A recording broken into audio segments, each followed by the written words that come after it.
Morning, welcome back to the channel. It is Friday today. I'm heading into the woods for the first time since I was off. I've got a 1,000 hour service to do on a DX140 high track. Now then, I've not been into this woods forestry area before, so this is a bit new to me. I'm just up in the Scottish borders. I'm relying on Google Images, Google Sat Nav to take me to roughly the area of where the machine is. I think I've spotted the site from the roadside. Anyway, I'm surrounded by trees, so I'm not sure if I'm pointing in the right direction. The road's not too bad at the moment, so we'll follow it and see where it ends up. That looks the nest, doesn't it? I hope that's not lying across the road. Tell you what, it's nice autumn colours though, I'll give it that for this time of year. It is nice. The colours of the trees and the leaves changing, it is pleasant, given that it's not raining and blowing a gale. Anyway, we'll follow this road blindly until we either get to the end of the road or we get to the digger. There was another road further back there which seemed to be where most of the traffic was travelling. This one is a little bit more unused by the look of it. But we'll see. What have we got here? A bridge or a ford? Let's see. We've got a rickety old bridge to go across here, look. Show ya. Oh gosh. I can't imagine a digger coming across this thing.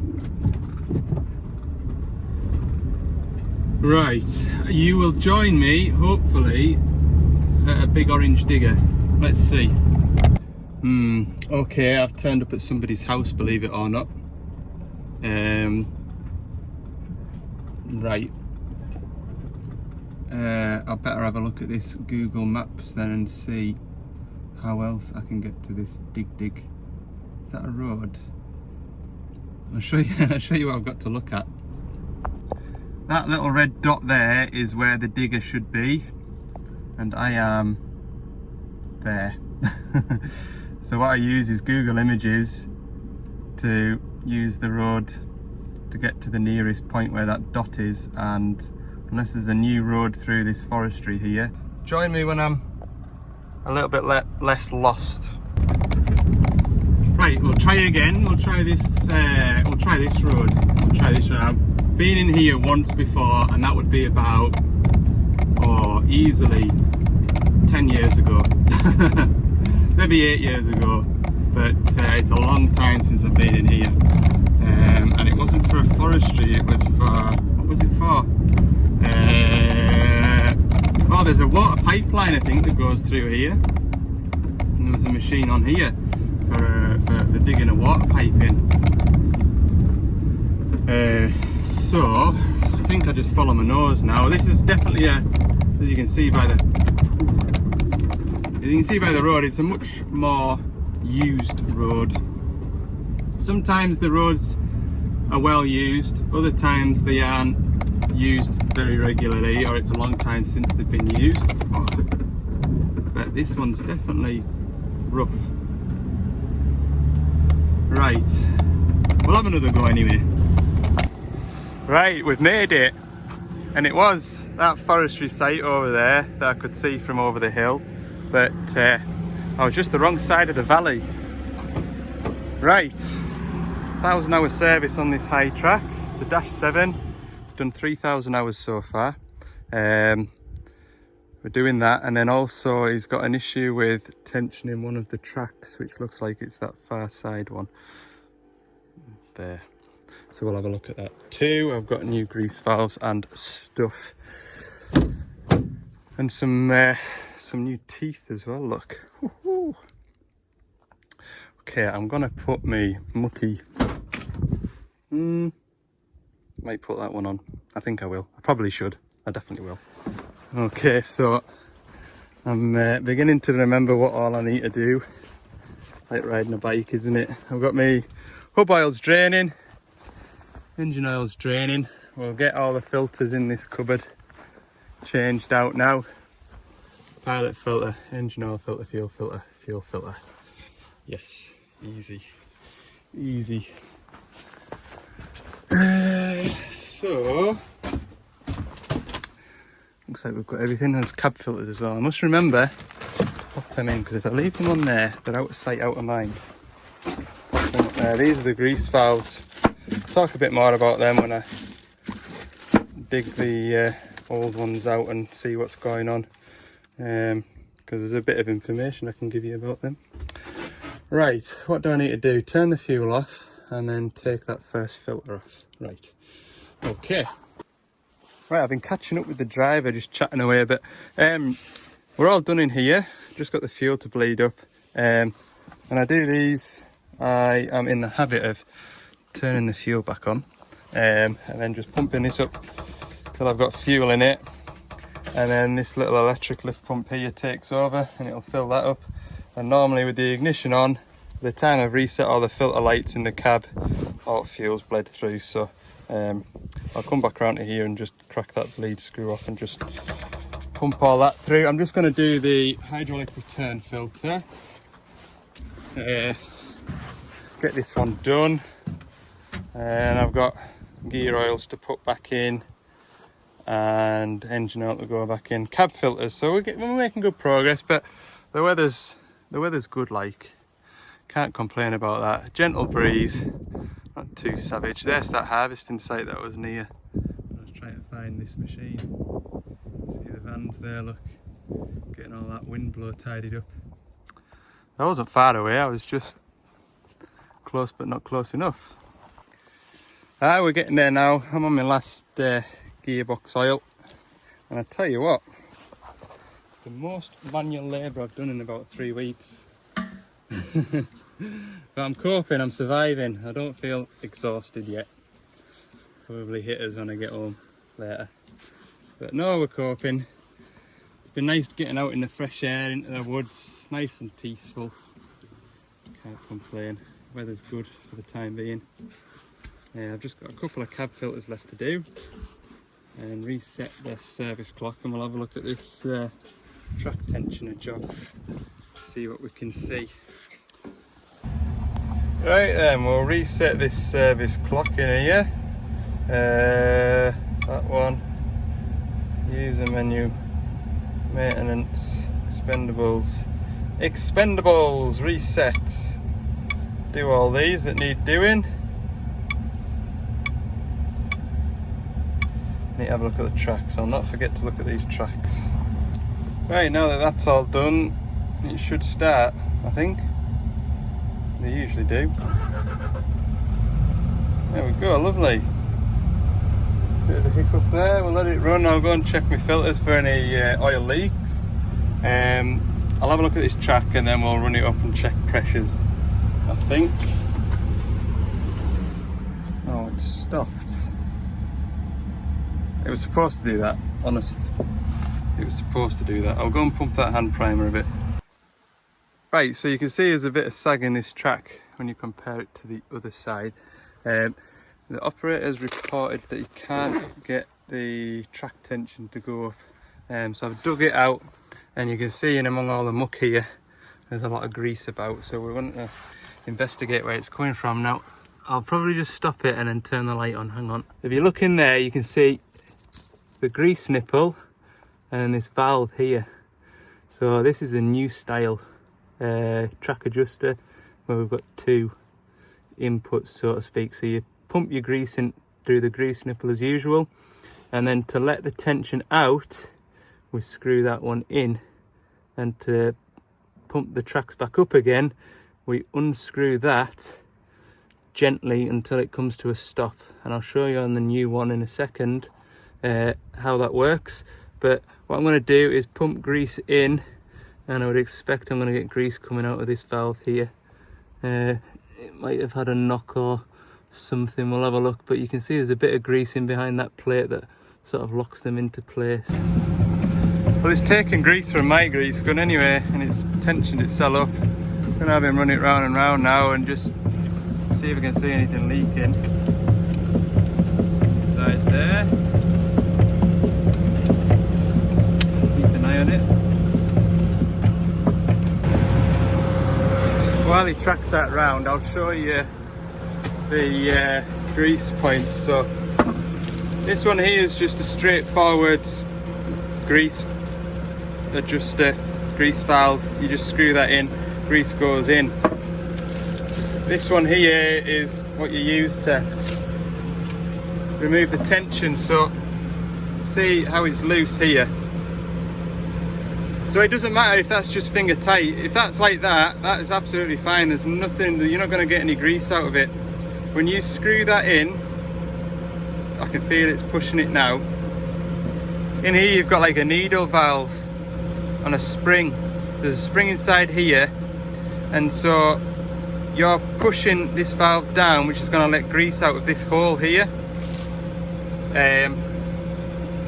So once you take that off and just have it like that, any grease pressure is going to try and push that valve up the way, which is going to seat the valve, which is then going to stop grease coming out of that hole. So I've seen it quite a few times now where somebody's, for whatever reason, has gone to take the tension out the track, and they've tried to unscrew this out, and when you do, it damages the threads on this, and obviously they're not able to take the tension out of the track. What you need to do is screw this 17mm head in the way. That then allows the grease out. It's there in the operator's manual, but yeah, we know what folk are like for just reading the manual, don't we? But yeah, I'll nip back over here now and see if there's any fresh grease about. It might just be that the operator's got a bad end on the grease gun, and that it's just squirted out the side of the grease gun and not actually adjusted the track tension up. So it's taken the grease knob out, the track's tensioned. We ran it for a bit, it doesn't seem to be leaking, so we'll let him go back to work with it and see what happens. Just realised as well, I've told you about that grease valve, but some of you might not know why we're putting grease into there. So to put tension on the chain, we've basically got a ram that looks like that, and instead of oil filling the ram, we fill it with grease. So what we do is we put grease in at the bottom end of the ram, and we fill the chamber up with grease, and that pushes the rod out, which then pushes that idler out, and that's how you put tension on the tracks. And then you've got a spring in there as well, a big heavy spring, and that's what takes the shock out of it, because obviously the grease is in that chamber, and grease doesn't compress, just like oil doesn't, just like liquid doesn't, and so that spring takes that kind of shock load off it. If you get a stone up in there, or you end up pushing against that idler, it's got a bit of give. So that's how a track tensioner works. I've changed a couple of these on the channel. If you go back to some earlier videos, I was just talking to him there, I'm sure I've changed a couple of these on the videos. They'll be quite early videos, I can't even remember what episode, but if you want to see a little bit more of what's behind there, then that's where you can go. But those grease valves are new to the Dash 7 diggers. The previous generation had a different idea. See if I've got one. I'm sure I had one in here once upon a time. There's one where you just had one valve which looked like that. In the center of there you've got a grease nipple there, you can see, and you'd screw that into the chrome chamber, and the way you'd let tension off the track is that you'd loosen it, so you're relying on this seal to keep the grease in the track tensioner. And what would happen is these grease valves wouldn't be nipped up tight enough, so you'd really sort of put a bit of pressure on a good 1/2 inch bar to tighten them up, and occasionally they would sort of come away loose and split that seal, and your track tension would release. So they seem to be a much more reliable system of keeping tension in your tracks, but like I say, I've had half a dozen phone calls now where folk have done what's probably the natural thing and try and unscrew that cap, and they haven't been able to get the tension off the track, and in doing so they've damaged that valve, so they've had to replace it. They're not really expensive, it's just inconvenient, I suppose. If you're in the middle of the woods like we are today, you'd have an hour's drive down to Carlisle to go and get a new one to come back up here and fit it. So I'm sure once these are about for long enough, that'll just become the normal sort of thing. And I don't think it's unique to Devellon diggers either. I think there's other manufacturers have similar or the same idea. Right, it must be after 1 o'clock now because I am ravenous. It is half past 1, so I'll pack up, I'll go and get some lunch, and then I'll catch you back at the yard. Right, we're just up at our stockyard. I've come to collect some parts, which I did nearly forget about. So I've got some bits for a couple of jobs next week that my colleagues were at while I was away. So just spotted this though. This is a 140. So this is also a 140. This is the facelift 140, should we call it.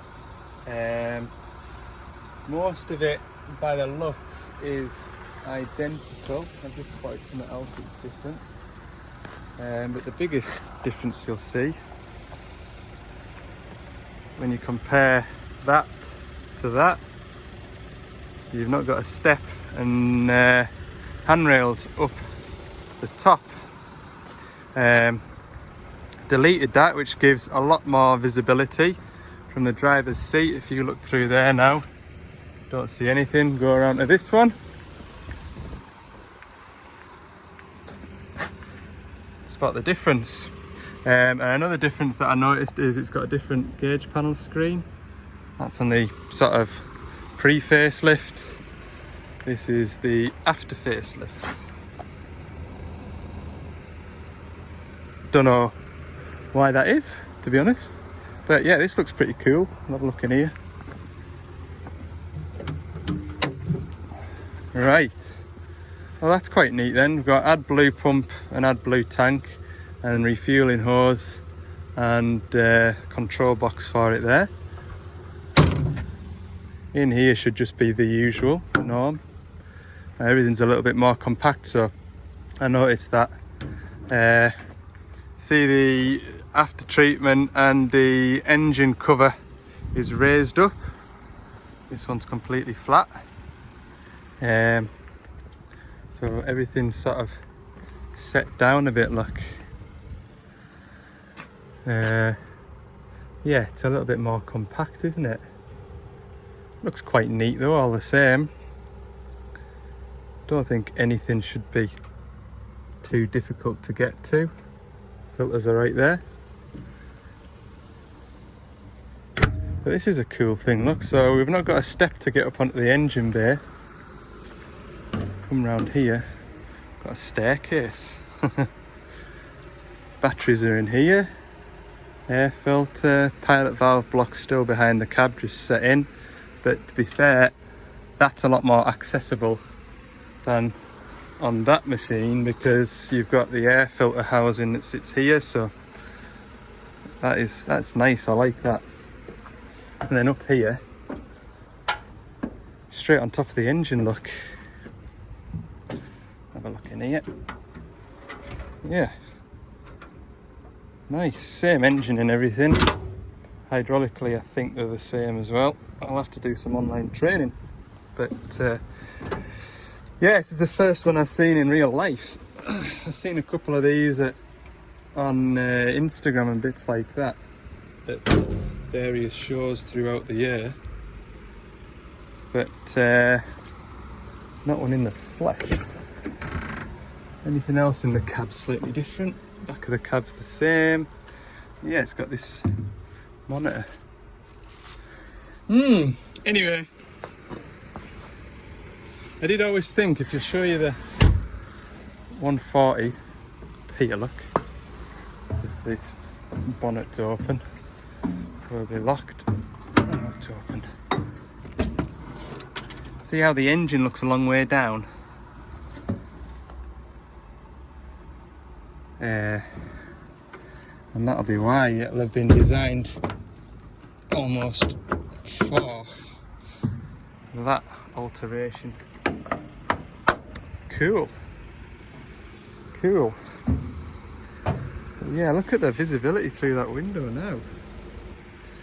That's quite cool. Right. Better get back through towards Carlisle then. Empty all my stuff out, load up for Monday. Right, we're back at Carlisle. I've just been loading up the van for a couple of jobs next week. I think that'll be the end of the video, won't it? Because it's starting to get dark outside now. So yeah, I've got a steady little week next week. Sort of looking busy till Wednesday, Thursday, I think. So should be a bit more content to come. I hope you've enjoyed this little video. Enjoy the rest of your weekend, and don't forget, if you've enjoyed it, please give it a thumbs up, and if you haven't already, it'd help me out a lot if you click the subscribe button too. So thanks very much. See you in the next one.